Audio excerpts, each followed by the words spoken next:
Emotions are based on predictions. And a prediction is a command that you are making to your brain.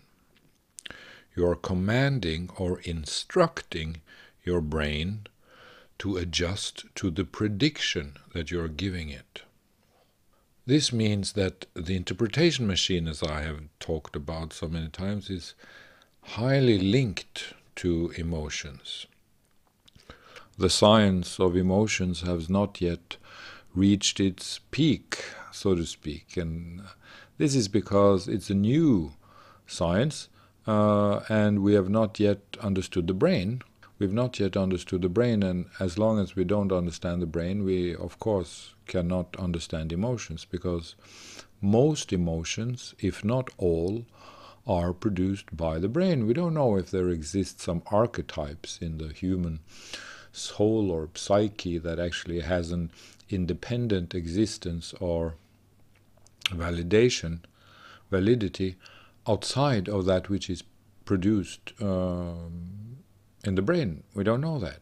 And emotions are practically a young science, and we're still in kindergarten when it comes to understanding emotions. Even though there has been written a lot of PhDs and given a lot of TED Talks about it, it's still not completely clear, because of course the brain is responsible for 98% of everything that has to do with emotions, but how is the setup that is producing the emotions that are produced, and why is this setup in the way that it is, and what can be done in order to modify or change it?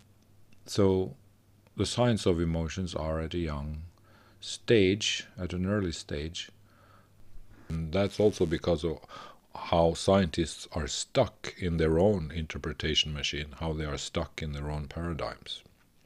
This goes for physics too. This is why science has not understood primary space as I have understood it, simply because they are stuck in their own paradigms, which are produced or embedded, in the interpretation machine as an instruction. And these instructions that we are giving to the brain, these commands that are instructions to the brain that we give to our own brain, are instructions that produce an emotional baseline. There are basically two ways to influence or modify emotions. There are two approaches, so to speak, that we can go into when it comes to modifying and being with emotions and developing our emotional reality. The first, which I'm not going to talk about here, is going inside of ourselves and meeting our inner needs, the inner needs of the inner child, so to speak, the inner needs of the lost part of us, or the inner needs of the abandoned child, the inner needs of the forgotten child, the inner needs of the emotional self, the inner needs of the emotional self inside of us. It doesn't even have to be a child, it can just be our own emotional needs that we have neglected. So that's the interior design, so to speak. That is the going inwards, going inside, and meeting our own emotional needs and our emotional realities. That's the first approach. The second approach is a more scientific, cerebral, so to speak, and that's the one that I'm going to talk about now, the cerebral approach to emotions, and the cerebral approach to how to modify our emotional baseline and our paradigm, our worldview, how we feel about the world, how we react and respond emotionally to circumstances and environment and in life in general. So this talk is about the cerebral approach, the scientific approach, so to speak, and not about the emotional inner psychology of meeting our own inner needs, because that's for each and every person to to enter in his or her own way. So this is about the cerebral way, the scientific way, so to speak, of understanding how emotions work basically. So if we want to change our emotions, we have to change our instructions. And this takes time because you have to make your whole system believe in the instructions. You have to make your brain accept the predictions that you're giving. And that's not done quickly because your whole system needs a lot of time to readjust to new predictions. And a new prediction is in some sense an emotion in itself. A prediction can be an emotion in itself, and that emotion or that prediction of emotional nature has to be given to your interpretation machine, and it has to be accepted by the interpretation machine, which means that it has to be repeated, because it's only repetition that makes the interpretation machine accept something. It just has to be repeated. This is something that science has come to understand a long time ago, that repetition is the key to change.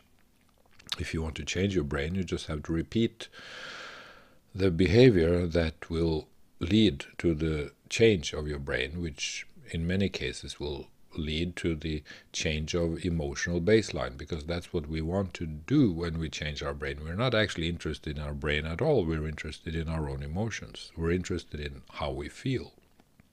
So if you want to change how you feel, you have to give new instructions to your brain, instructions that you truly believe. You have to believe these instructions. You have to believe them into reality, so to speak, in your interpretation machine, because the interpretation machine will only accept it if you believe it. You must believe the instruction that you're giving. You must believe in the command that you're giving, and this command, this instruction, is a prediction. You are actually deciding what reality is. You're making a conclusion about what reality is, about what to expect. What is it that reality is going to give me? What is it that can come out of this reality that I'm in? That prediction, that instruction, is something that you have to give to your own brain. When you do that, then you control your own emotions. This is the secret, as I see it, and this at this time, about emotions and emotional mastery. You have to change your emotional baseline by believing in the instructions that you're giving to your interpretation machine, to your brain. And that has to be repeated, of course. You have to be strong in repeating it, because if you don't repeat it, then the brain will discard it, and you won't succeed in changing an emotional baseline. So you have to believe in the paradigm, so to speak. You have to believe in the instruction, or you have to believe in the prediction. What is it that this reality will present to me? You have to believe that. What is it that reality will give to me of experiences, which means you have to decide what reality is. If you don't decide what reality is, your brain will do it for you. Your interpretation machine will do it for you, and you will experience the emotions. You will experience the way that your human program will produce emotions.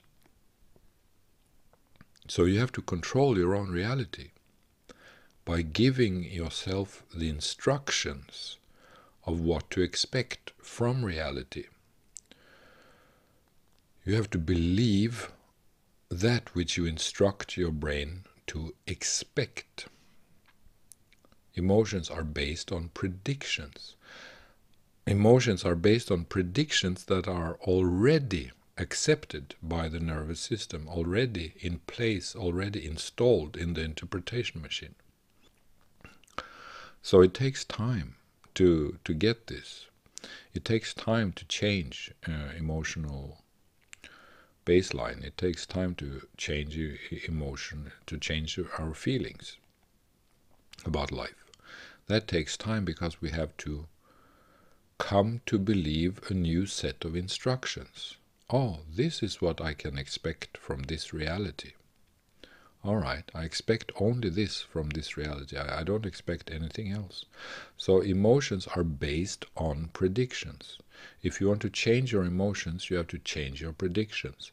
And your prediction is, what is it that I can expect from this reality? What is it that I'm going to experience in this reality? The reason why we live in fear or have anxiety is because the brain is predicting that the reality is unsafe. The brain and the interpretation machine has already predicted that this world, this reality is not safe, and we're going to get hurt. So that's the paradigm that we have to change. If we think that we are living in danger, we will never feel good. So emotions are based on predictions.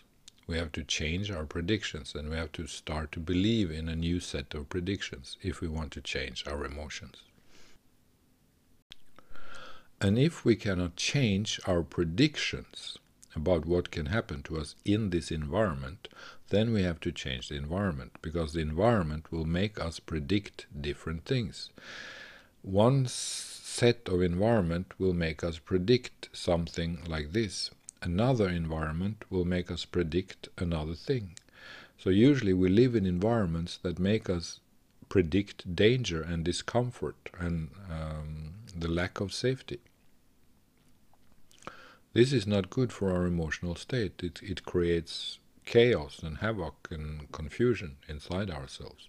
So we need environments that soothes and calms our systems down, and that makes it much easier for us and for our own brain interpretation machine itself to predict what is going to happen.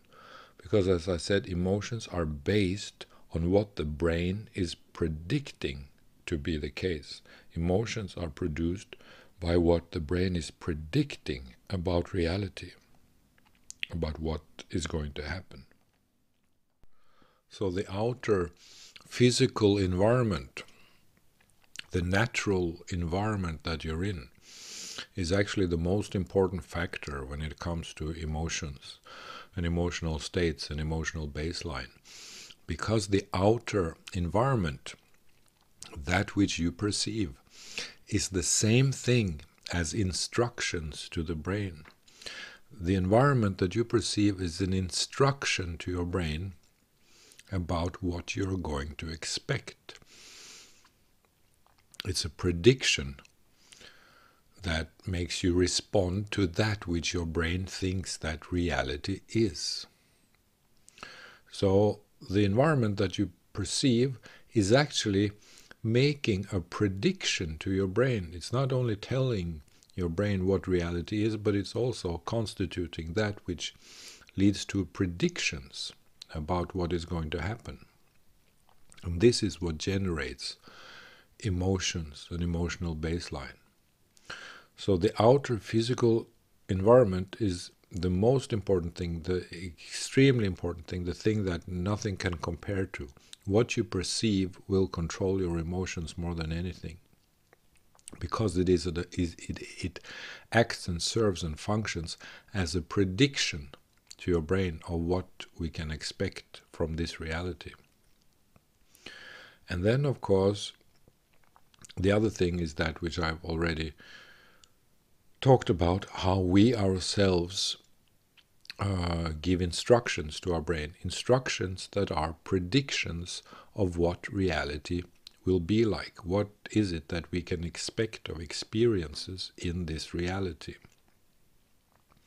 And all reality, every piece of reality in this world, every piece of the cake that we call the world, is the result of the interpretation machine and the result of our own experience, and also the result of our embedded predictions. So it's a constant interplay, it's a constant interaction and interplay with mental predictions that we make and feed our own brain and our interpretation system, and that which we perceive from the outside world. And this interplay is the wheel of emotional life, so to speak. But to understand that we ourselves have to take responsibility for giving predictions to the brain that will produce the emotional outcome that we would like to have is important. It's not possible to achieve complete mastery of this because we live in a human program, and the human program is receiving that which perception perceives. So the interplay with the environment and what we perceive is always highly relevant. Thank you.